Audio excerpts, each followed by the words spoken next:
ਇੰਨਾ ਕਰਿਆ। पर पिछले 3 महीने ਦੇ ਵਿੱਚ ਸਡਨਲੀ ਉਹਦੀਆਂ ਜਿਹੜੀਆਂ ਐਂਟਰੀਜ਼ ਹੈ ਉਹ ਲੱਖਾਂ ਦੇ ਵਿੱਚ ਹੋਣੀਆਂ ਸ਼ੁਰੂ ਹੋ ਜਾਂਦੀਆਂ। ਕਦੇ 2 ਲੱਖ ਆ ਗਿਆ, ਕਦੇ 2.5 ਲੱਖ ਆ ਗਿਆ, ਕਦੇ 4 ਲੱਖ ਆ ਗਿਆ, ਯਾਨੀ ਕਿ 8 ਲੱਖ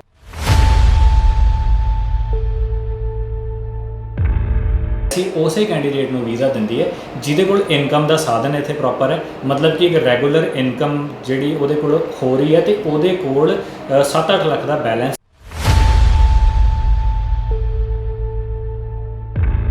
50-60% ਲੋਕ ਜਿਹੜੇ ਜਿਨ੍ਹਾਂ ਦਾ ਕਿੱਤਾ ਖੇਤੀਬਾੜੀ ਹੈ ਜਾਂ ਕੁਝ ਹੋਰ ਕਰਦੇ ਆ, ਉਹ ਕਹਿੰਦੇ ਜੀ ਸਾਡੀ ਤਾਂ ਇਨਕਮ ਹੀ ਘੱਟ ਹੈ, ਸਾਡੀ ਤਾਂ 3 ਲੱਖ ਦੀ ਇਨਕਮ ਹੈ, ਅਸੀਂ ਤਾਂ ਇਨਕਮ ਟੈਕਸ ਰਿਟਰਨ ਦੀ ਸਲੈਬ 'ਚ ਹੀ ਨਹੀਂ ਆਉਂਦੇ, ਅਸੀਂ ਇਸ ਕਰਕੇ ਇਨਕਮ ਟੈਕਸ ਰਿਟਰਨ ਨਹੀਂ ਭਰਦੇ, ਜਿਹੜੀ ਕਿ ਬਹੁਤ ਵੱਡੀ ਗਲਤੀ ਹੈ। ਇਨਕਮ ਟੈਕਸ ਦੀ ਸਲੈਬ ਦੇ ਵਿੱਚ ਤੁਸੀਂ ਆਉਂਦੇ ਹੋ,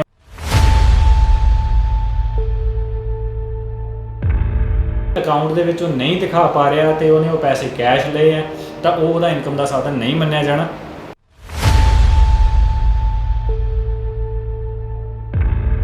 ਚਾਹੀਦੀ ਹੈ ਜਦੋਂ ਉਹਦੇ ਹਸਬੈਂਡ ਜਾਂ ਵਾਈਫ ਦਾ ਸਟੂਡੈਂਟ ਵੀਜ਼ਾ ਲੱਗਿਆ ਉਦੋਂ ਤੋਂ ਪਲੈਨਿੰਗ ਸ਼ੁਰੂ ਕਰ ਦੇਣੀ ਚਾਹੀਦੀ ਹੈ।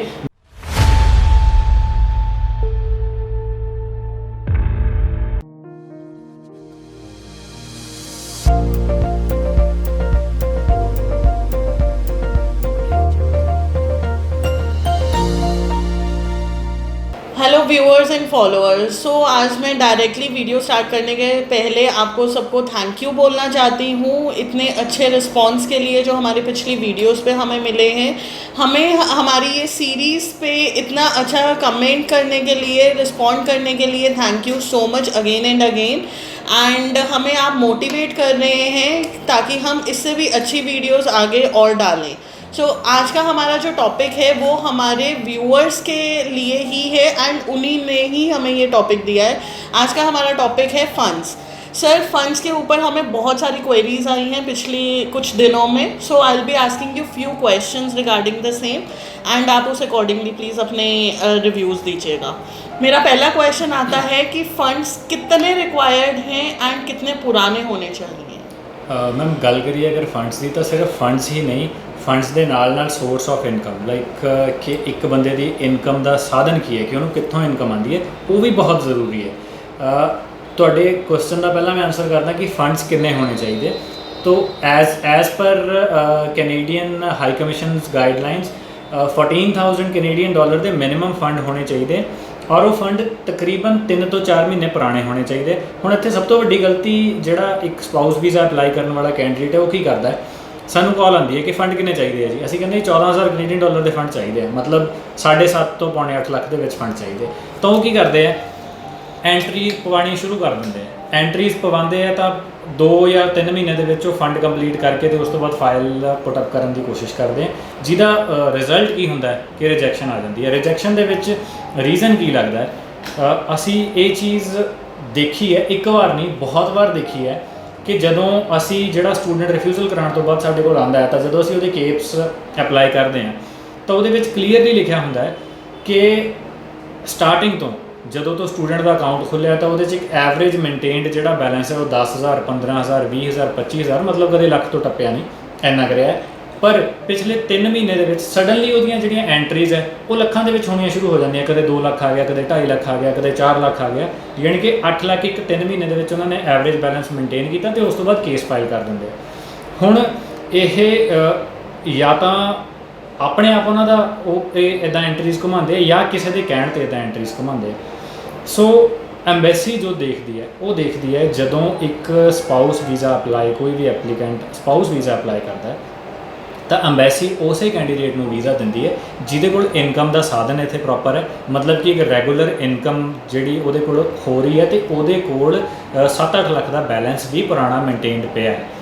हुण एक बंदा हुण इनकम किद्दां पता लगूगी कि उहदी इनकम हैगी है या नहीं हैगी। अगर एक नॉर्मली जे आपां देखीए पंजाब दे विच 50-60% लोग जिहड़े जिन्हां दा किੱਤਾ खेतीबाड़ी है या कुछ होर करते हैं वो कहते जी साडी तां इनकम ही घट है, साडी तां 3 ਲੱਖ की इनकम है, असीं तां इनकम टैक्स रिटर्न की स्लैब 'ਚ ही नहीं आते, असीं इस करके इनकम टैक्स रिटर्न नहीं भरते, जिहड़ी कि बहुत वड्डी गलती है।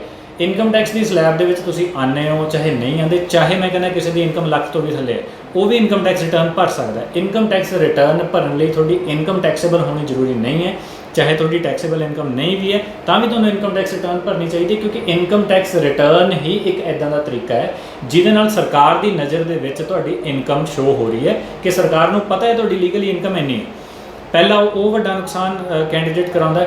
ਦੂਜਾ ਕੀ ਹੈ ਕਿ ਪੰਜਾਬ ਦੇ ਵਿੱਚ ਜੋ ਦੇਖਿਆ ਜਾਂਦਾ ਹੈ ਕਿ ਜਿਹੜਾ ਬੰਦਾ ਕੁਝ ਨਹੀਂ ਕਰ ਰਿਹਾ ਉਹ ਕਹਿੰਦਾ ਜੀ ਮੈਂ ਐਗਰੀਕਲਚਰ ਕਰਦਾ, ਮਤਲਬ ਜਿਹਦੇ ਕੋਲ ਕੋਈ ਪ੍ਰੂਫ ਨਹੀਂ ਹੈਗੇ ਉਹ ਕਹਿੰਦਾ ਜੀ ਮੈਂ ਐਗਰੀਕਲਚਰ ਕਰਦਾ। ਹੁਣ ਜਿਹੜਾ ਐਗਰੀਕਲਚਰ ਵੀ ਕਰਦਾ, ਐਗਰੀਕਲਚਰ ਦੇ ਵੀ ਪ੍ਰੂਫ ਹੁੰਦੇ ਆ। ਪ੍ਰੂਫ ਕੀ ਹੁੰਦੇ ਆ ਕਿ ਜਿਹੜਾ ਬੰਦਾ ਖੇਤੀਬਾੜੀ ਕਰਦਾ ਹੈ ਤਾਂ ਉਹ ਫਸਲ ਕਿਤੇ ਤਾਂ ਸੁੱਟ ਰਿਹਾ ਹੋਏਗਾ, ਜਿਹਦੇ ਕੋਲ ਫਸਲ ਸੁੱਟਦਾ ਹੈ ਉਹਦੇ ਤੋਂ ਜੇ ਫਾਰਮ, ਜੇ ਉਹ ਜੇ ਫਾਰਮ ਲੈ ਰਿਹਾ, ਸਪੋਜ਼ ਜੇ ਫਾਰਮ ਦੇ ਉੱਪਰ ਲਿਖਿਆ ਹੋਇਆ ਕਿ ਉਹਦੀ ਇੱਕ ਫਸਲ ਦੀ ਇਨਕਮ ਸਾਲ ਦੇ ਵਿੱਚ 3 ਫਸਲਾਂ ਸੁੱਟਦਾ, ਇੱਕ ਫਸਲ ਦੀ ਇਨਕਮ ਉਹਦੀ 2 ਤੋਂ 3 ਲੱਖ ਦੀ ਹੈਗੀ ਹੈ, ਤਾਂ 2 ਤੋਂ 3 ਲੱਖ ਦੀ ਜਿਹੜੀ ਐਂਟਰੀ ਜਾ ਰਹੀ ਹੈ ਉਹਦੇ ਅਕਾਊਂਟ 'ਚ ਜਾ ਰਹੀ ਹੈ, ਉਹਦੇ ਕੋਲ ਉਹਦਾ ਪ੍ਰੂਫ ਹੈਗਾ ਦਿਖਾਉਣ ਦਾ। ਜੇ ਉਹਨੇ ਉਹ ਐਂਟਰੀ ਅਕਾਊਂਟ ਦੇ ਵਿੱਚ ਉਹ ਨਹੀਂ ਦਿਖਾ ਪਾ ਰਿਹਾ ਤੇ ਉਹਨੇ ਉਹ ਪੈਸੇ ਕੈਸ਼ ਲਏ ਹੈ ਤਾਂ ਉਹ ਉਹਦਾ ਇਨਕਮ ਦਾ ਸਾਧਨ ਨਹੀਂ ਮੰਨਿਆ ਜਾਣਾ। ਤਾਂ ਜਿਹੜੀ ਪਲੈਨਿੰਗ ਹੈਗੀ ਹੈ, ਜਿੱਦਾਂ ਮੈਂ ਪਹਿਲੀ ਵੀਡੀਓ ਦੇ ਵਿੱਚ ਵੀ ਦੱਸਿਆ ਸੀ ਕਿ ਜਿਹੜੀ ਸਪਾਊਸ ਵੀਜ਼ਾ ਦੀ ਪਲੈਨਿੰਗ ਹੈ ਉਹ ਉਦੋਂ ਤੋਂ ਸਟਾਰਟ ਕਰ ਦੇਣੀ ਚਾਹੀਦੀ ਹੈ ਜਦੋਂ ਉਹਦੇ ਹਸਬੈਂਡ ਜਾਂ ਵਾਈਫ ਦਾ ਸਟੂਡੈਂਟ ਵੀਜ਼ਾ ਲੱਗਿਆ, ਉਦੋਂ ਤੋਂ ਪਲੈਨਿੰਗ ਸ਼ੁਰੂ ਕਰ ਦੇਣੀ ਚਾਹੀਦੀ ਹੈ, ਨਾ ਕਿ ਉਹਦੇ ਜਾਣ ਤੋਂ ਬਾਅਦ ਆਪਾਂ 1 ਜਾਂ 2 ਮਹੀਨੇ ਦੇ ਵਿੱਚ ਪਲੈਨਿੰਗ ਕਰਕੇ ਤੇ ਫੰਡਸ ਦੀ ਫਿਰ ਮੈਨੀਪੂਲੇਸ਼ਨ ਕਰਕੇ ਲਗਾਈਏ। ਫਿਰ ਉਹਦਾ ਐਂਡ ਰਿਜ਼ਲਟ ਕੀ ਹੁੰਦਾ ਕਿ ਫਾਈਨੈਂਸ਼ੀਅਲ ਰੀਜ਼ਨਸ ਕਰਕੇ ਫਾਈਲ ਰਿਜੈਕਟ ਹੋ ਜਾਂਦੀ ਹੈ। ਤੇ ਵੱਡੀਆਂ ਐਂਟਰੀਆਂ ਨਾ ਪਵਾਓ। ਜੇ ਇਨਕਮ ਦੇ ਸਾਧਨ ਨਹੀਂ ਹੈਗੇ ਤਾਂ ਕਮ ਸੇ ਕਮ 1 ਸਾਲ ਫਾਈਲ ਚਾਹੇ ਆਪਣੀ ਡਿਲੇ ਕਰ ਲਓ, ਇਨਕਮ ਦੇ ਸਾਧਨ ਬਣਾਓ, ਉਹਦੇ ਡਾਕੂਮੈਂਟ ਪੂਰੇ ਕਰੋ, ਤੇ ਜਦੋਂ ਤੱਕ ਤੁਹਾਡੇ ਕੋਲ ਫੰਡਸ ਐਂਡ ਇਨਕਮ ਸੋਰਸ ਜਿਹੜੇ ਹੈਗੇ ਆ ਉਹਦੇ ਡਾਕੂਮੈਂਟਰੀ ਐਵੀਡੈਂਸ ਜਦੋਂ ਤੱਕ ਤੁਹਾਡੇ ਕੋਲ ਪੂਰੇ ਨਹੀਂ ਹੋ ਜਾਂਦੇ, ਮੈਂ ਕਿਸੇ ਨੂੰ ਐਡਵਾਈਜ਼ ਨਹੀਂ ਕਰੂੰਗਾ ਉਦੋਂ ਤੱਕ ਫਾਈਲ ਲਗਾਓ। ਹਾਂ, ਤੁਸੀਂ ਆਪਣੀ ਮਰਜ਼ੀ ਨਾਲ ਲਗਾਣੀ ਹੈ, ਰਿਫਿਊਜ਼ਲ ਲੈਣੀ ਹੈ, ਤੁਹਾਡੀ ਮਰਜ਼ੀ ਹੈ, ਫਾਈਲ ਤੁਹਾਡੀ ਹੈ, ਤੁਸੀਂ कुछ भी कर सकते हो file. Thank you so much sir. So मेरा नेक्स्ट क्वेश्चन आपको ये है कि हमारे कुछ क्लाइंट्स ने पूछा अगर उनका जॉइंट अकाउंट है किसी और के साथ, not with the spouse, but अगर उनका जैसे उनके पेरेंट्स के साथ है या उनके सिबलिंग्स के साथ जॉइंट अकाउंट है, क्या वो ही अकाउंट वो शो कर सकते हैं?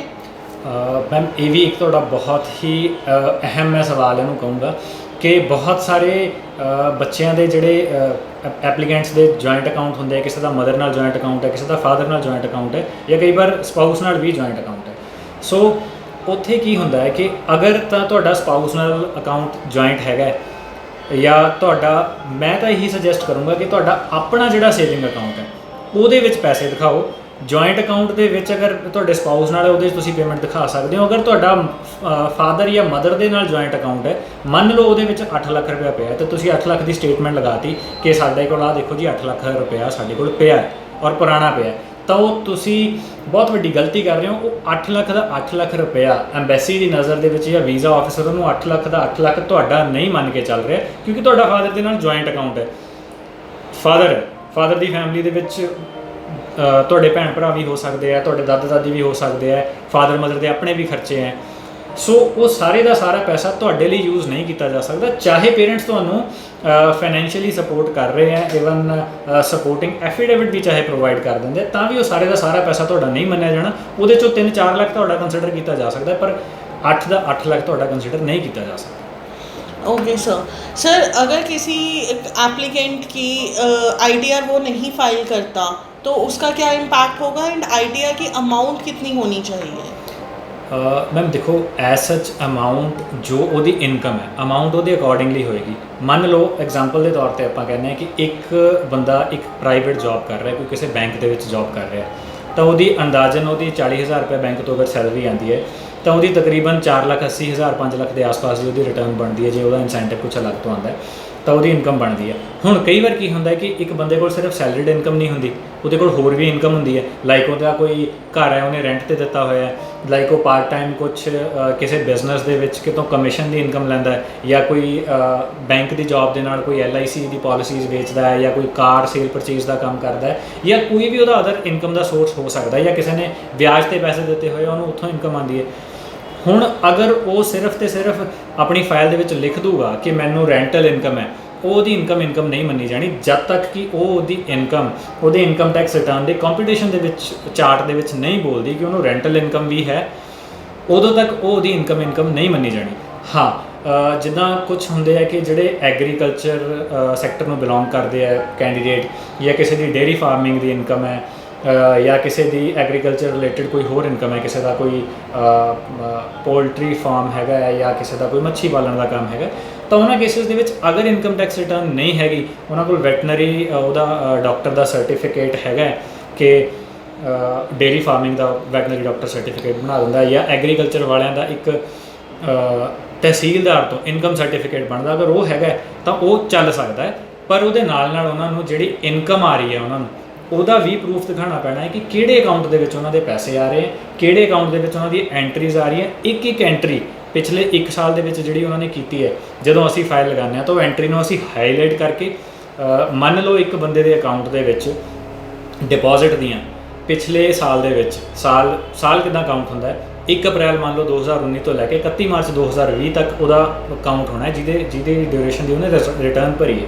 ਤਾਂ ਉਹ ਸਾਲ ਦੇ ਵਿੱਚ ਜਿੰਨੀਆਂ ਉਹਦੀਆਂ ਐਂਟਰੀਜ਼ ਉਹਦੇ ਅਕਾਊਂਟ ਦੇ ਵਿੱਚ ਪੈਸੇ ਆਏ ਹੈ, ਤਾਂ ਉਹ ਸਾਰੀ ਦੀਆਂ ਸਾਰੀਆਂ ਐਂਟਰੀਜ਼ ਅਸੀਂ ਹਾਈਲਾਈਟ ਕਰਕੇ ਤੇ ਨੋਟ ਦੇ ਵਿੱਚ ਲਿਖਿਆ ਜਾਂਦਾ ਹੈ ਕਿ ਇਹ ਐਂਟਰੀ ਉਹਨੂੰ ਕਿੱਥੋਂ ਆਈ ਹੈ, ਮਤਲਬ ਇਹ ਇਨਕਮ ਦਾ ਸਾਧਨ ਕੀ ਸੀ, ਤੇ ਉਹ ਸਾਰੀਆਂ ਜਿਹੜੇ ਇਨਕਮ ਦੇ ਸੋਰਸ ਦੱਸਣੇ ਪੈਂਦੇ ਆ। ਉਸ ਤੋਂ ਬਾਅਦ ਜਾ ਕੇ ਉਹਨੂੰ ਕਿਤੇ ਵੀਜ਼ਾ ਮਿਲਦਾ ਹੈ। ਜੇ ਤੁਸੀਂ ਸਟੇਟਮੈਂਟ ਸਿੱਧੀ ਕੱਢੀ ਤੇ ਲਗਾਤੀ ਕਿ ਵੀਜ਼ਾ ਆਫਿਸਰ ਆਪੇ ਉਹਦੇ ਚੋਂ ਲੱਭ ਲੂਗਾ ਕੀ ਚੀਜ਼ ਹੈ, ਉਸ ਸਿਚੁਏਸ਼ਨ ਦੇ ਵਿੱਚ ਵੀਜ਼ਾ ਨਹੀਂ मिलना। अपनी फाइलें ख़राब ना करो।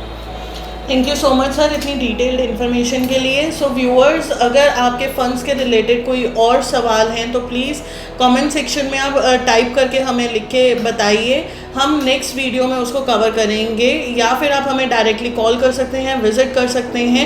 कॉन्टैक्ट डिटेल्स जो हैं वो नीचे डिस्क्रिप्शन में दी हुई हैं। And please if you have like the video then comment and share.